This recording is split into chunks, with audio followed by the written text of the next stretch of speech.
Hello guys, in this video I'm going to show you how to create a new folder in Google Drive.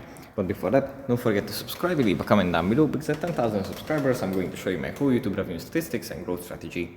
So without further ado, let's just jump right into it.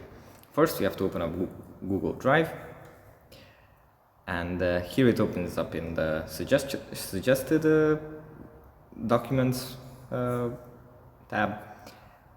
From here we have to tap on the plus icon in the bottom right corner, and then tap on folder here in this pop-up. And now we can set the name of the folder, for example, spreadsheets, and then tap on create.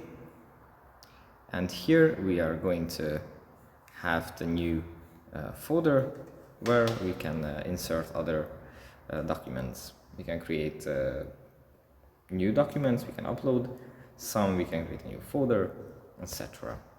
So yeah, that's pretty much it for this video. Hope it was helpful for you guys, and I'll see you in the next one.